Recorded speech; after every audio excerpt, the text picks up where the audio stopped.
വകുപ്പുമായി ബന്ധപ്പെട്ട case supreme കോടതി ഇപ്പോൾ ഭരണഘടനാ ബെഞ്ചിന്റെ പരിധിയിലേക്ക് വിട്ടിരിക്കുകയാണ്. അപ്പോൾ ഒരു കാര്യം വളരെ വ്യക്തമായി, കേരളം ഉന്നയിച്ച പ്രശ്നം വളരെ പ്രസക്തിയുള്ള ഒന്നാണെന്ന് കോടതി അംഗീകരിച്ചിരിക്കുകയാണ്. ആ പ്രസക്തിയുള്ള ഒരു വിഷയമായതുകൊണ്ടായിരിക്കണം, ഞാൻ ആ വിധി കണ്ടിട്ടില്ല, നിങ്ങൾ പറയുന്നതിനെ അടിസ്ഥാനപ്പെടുത്തിയിട്ടാണ് ഞാൻ പറയുന്നത്. ഏതായാലും ഭരണഘടനാ ബെഞ്ചിന് വിട്ടു എന്ന് പറയുന്നത് കേരളം ഉന്നയിച്ച വളരെ പ്രധാനപ്പെട്ട ഈ പ്രശ്നം ഭരണഘടനാ ബെഞ്ച് തന്നെ പരിശോധിക്കേണ്ടുന്ന ഗൌരവമുള്ള വിഷയമായിട്ട് കോടതി കാണുന്നു എന്നുള്ളത് തന്നെയാണ്.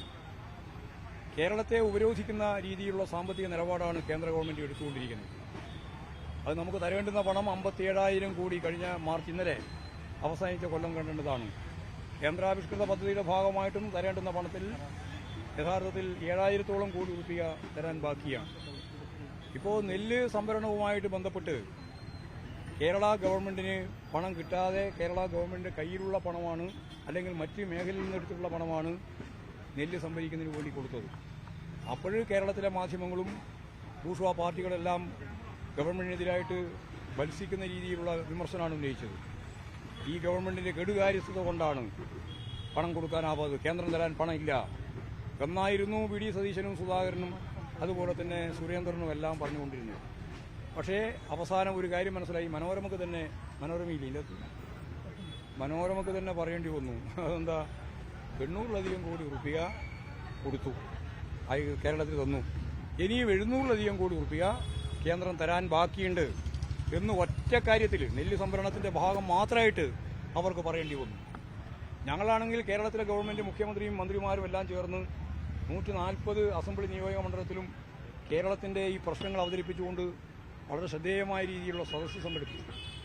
അതിനുശേഷം മുഖ്യമന്ത്രിയും മന്ത്രിമാരെല്ലാം കൂടി പങ്കെടുത്ത് MLA-മാർ ഉൾപ്പെടെ പങ്കെടുത്ത് ഡൽഹിയിലേക്ക് മാർച്ച് ചെയ്തു.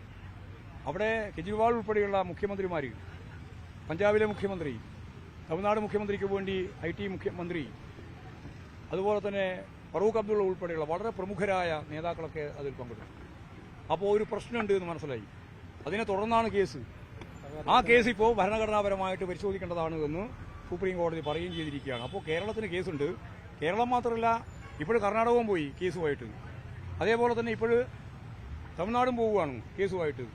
അപ്പോൾ BJP ഏതര ഗവൺമെന്റുകളെല്ലാം കേസുമായിട്ട് ബന്ധപ്പെട്ട് സുപ്രീം കോടതിയെ സമീപിക്കുന്ന ഈ പശ്ചാത്തലത്തിൽ തീർച്ചയായിട്ടും ഭരണഘടനാ ബെഞ്ച് ഈ കാര്യം പരിശോധിക്കേണ്ടതുണ്ട് എന്നതിന്റെ അർത്ഥം ഇതിന് കേസുണ്ട് എന്നതാണ്. ആ കേസിൽ ഇടതുപക്ഷ ജനാധിപത്യ മുന്നണി മുന്നോട്ടേക്ക് വെച്ചത്, കേരളം ഉൾപ്പെടെയുള്ള ഇന്ത്യൻ സംസ്ഥാനങ്ങൾ മുന്നോട്ടേക്ക് വെക്കുന്നത് തീർച്ചയായിട്ടും പരിഗണിക്കപ്പെടുന്ന പ്രശ്നം ഉയർന്നു വരുമെന്ന് തന്നെയാണ് ഞങ്ങൾ കാണുന്നത്. അല്ല, ഇപ്പം യഥാർത്ഥത്തിൽ കിട്ടേണ്ടിയിരുന്നുവെങ്കിൽ മാർച്ച് 31 മുമ്പേ കിട്ടണമായിരുന്നു. ഇനിയിപ്പോൾ സമയമുണ്ട്, കുഴപ്പമില്ല. കരുവന്നൂർ കേസൊന്നും ഒരു പ്രശ്നമുള്ള അതല്ല. ഒരു അക്കൗണ്ടിൽ രഹസ്യ അക്കൗണ്ട് പിടിച്ചോട്ടെ, ഞങ്ങൾക്ക് ഭയമില്ലല്ലോ. കള്ളത്തരം പ്രചരിപ്പിച്ചിട്ട് കെജ്രിവാളിനെ പോലുള്ള അറസ്റ്റ് ചെയ്യുന്ന EDക്ക് അതുപോലെ തന്നെയുള്ള ഈ കേന്ദ്ര ഗവൺമെന്റിന് ആരെയാണ് അറസ്റ്റ് ചെയ്തത്? അതുകൊണ്ട് ഭയപ്പെടുത്തൊന്നും വേണ്ട. അതെല്ലാം ഭയപ്പെടുത്തിയാൽ അതൊക്കെ എത്ര അക്കൗണ്ട് ഉണ്ട്? 100 അക്കൗണ്ട് ഉണ്ടായിക്കോട്ടെ, RBIക്ക് കൊടുക്കട്ടെ എന്ന്. അതിൽ ഭയം ഉണ്ടെങ്കിലല്ലേ ഞങ്ങൾക്ക് പ്രശ്നമുള്ളൂ. ഞങ്ങൾക്കതിൽ ഭയത്തിന്റെ പ്രശ്നങ്ങൾ ഉപയോഗിക്കുന്നില്ല. കള്ള ഗുണ്ടാ പിരിവ് നടത്താൻ കൂട്ടുനിന്ന ED അല്ലേ? ഗുണ്ടകൾ എങ്ങനെയാണോ ഗുണ്ടാ പിരിവ് നടത്തുന്നതിന് വിളിച്ചിരിക്കുക, ആദ്യം പോയി ഭീഷണിപ്പെടുത്തും, എന്നിട്ട് വഴങ്ങുന്നില്ലെങ്കിൽ പിന്നെയാണ് കടന്നാക്രമം. ഇതിപ്പോ ഗുണ്ടാ പിരിവിന്റെ ഭാഗമായിട്ട് ആദ്യം ഭീഷണിപ്പെടുത്തുമ്പോൾ തന്നെ കേസിന്റെ ഭാഗം വരുമ്പോൾ തന്നെ ഫണ്ട് വാങ്ങിയില്ലേ, ഇലക്ഷൻ ഫണ്ട് വാങ്ങിയില്ലേ? എത്ര കോടിയാ വാങ്ങിയേ? 9,000-ഓളം കോടി രൂപയല്ലേ ഇവർ വാങ്ങിയത്. ആ വാങ്ങിയ പണമെല്ലാം സംബന്ധിച്ച് കൃത്യമായ കണക്ക് വരട്ടെ. ഞങ്ങളിപ്പോൾ രഹസ്യമായിട്ടുള്ള ഫണ്ട് ഉണ്ടെന്ന്, ഞങ്ങൾക്ക് രഹസ്യമായ ഒരു ഫണ്ടുമില്ല, എല്ലാം പരസ്യമാണ്, എല്ലാം കൃത്യമായിട്ട് ഇലക്ഷൻ കമ്മീഷൻ കൊടുക്കുന്നതുമാണ്. അതിലൊന്നും ഭയപ്പെടുത്തേണ്ട കാര്യമൊന്നുമില്ല. അതിന് വേറെ ആളെ അശോക് ചൗഹാനെ പോലുള്ളവരെ ഭയപ്പെടുത്തിയാൽ മതി, ഞങ്ങളെ ഭയപ്പെടുത്താൻ നോക്കണ്ട കേട്ടോ. ആർക്ക് അസാധാരണ സാഹചര്യം തന്നെയാണല്ലോ എടുത്തുകൊണ്ടിരിക്കുന്നത്. കെജ്രിവാളിനെ അറസ്റ്റ് ചെയ്ത് അസാധാരണ സാഹചര്യമല്ലേ? പക്ഷെ അതൊന്നും കേരളത്തിൽ കൊണ്ടുവന്നിട്ട് ഇവിടെ ഇടതുപക്ഷ ജനാധിപത്യ മുന്നണിയെയും ഗവൺമെന്റിനെയും തകർക്കാൻ കഴിയുമെന്ന് നിങ്ങൾ ധരിക്കണ്ട. അത്രയേ ഉള്ളൂ. രഹസ്യമായിട്ട് ഒരു അക്കൗണ്ട് ഇല്ല, കൃത്യമായിട്ടുള്ള അക്കൗണ്ട് ഉണ്ട്. അതെ, കണ്ടുപിടിക്കട്ടെ. ഇടിക്കുന്ന പണി പിന്നെ പിടിക്കട്ടെ. ഗുണ്ടാപ്പണി എടുത്താൽ മാത്രം പോരല്ലോ, അവരിതെല്ലാം കണ്ടുപിടിക്കട്ടെ. ഞങ്ങൾക്കതിൽ ഭയമില്ല, ഞാൻ പറഞ്ഞില്ലേ. പിന്നെ എന്തിനാ വെറുതെ ചോദ്യം ചോദിച്ചുകൊണ്ടിരിക്കുന്നത്? ഞങ്ങളെ വരട്ടാനും നോക്കണ്ട. ഇതിനൊന്നും പിന്നെ മുട്ടും മടക്കുകയും ചെയ്യില്ല. ഞങ്ങള് ശാസ്ത്രീയമായിട്ട് നിന്നിട്ട് മുമ്പോട്ടേക്ക് പോകും. ആയിക്കോട്ടെ എന്ന് അത് ഉണ്ടായത് പറഞ്ഞാൽ പോരല്ലോ, പിടിക്കണ്ടേ? എന്താ പിടിക്കാതെ? കുറെ കൊല്ലായാലും പറയാൻ തുടങ്ങിയിട്ട് നിങ്ങൾക്കൊരു ചുക്കും അതിന്റെ മേലെ ചെയ്യാനാവില്ല. നിങ്ങൾക്ക് വേണമെങ്കിൽ ആരെയെങ്കിലും അറസ്റ്റ് ചെയ്തോട്ടെ, ഞങ്ങൾക്കതിന് ഭയവുമില്ല. അങ്ങനെ ഒരു നടപടിയിലേക്കാണോ അവർ നീങ്ങുന്നതെന്നാണ് കണക്കൂട്ടുന്നത്? ഏത് നടപടിയിലേക്കും പോകാൻ ഒരു ഉളുപ്പില്ലാതെ ഗവൺമെന്റ് അതിന് അധികം സമയമില്ല. ഇവന്റെ എല്ലാം കാലം വേഗം അവസാനിക്കാൻ പോവാ. 26-ാം തീയതി കഴിഞ്ഞ് അടുത്ത മാസം 4-ാം തീയതി ആകുമ്പോഴേക്ക് ചിത്രം വരുമല്ലോ.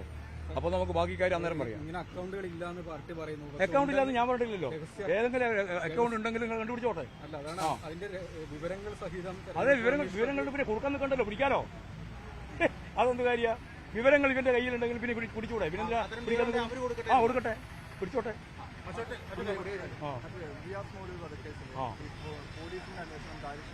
അത് മുഖ്യമന്ത്രി ഇപ്പോൾ മറുപടി പറഞ്ഞിട്ടുണ്ട്. വളരെ കാര്യക്ഷമമായ രീതിയിലാണ് ആ അന്വേഷണം നടന്നത്.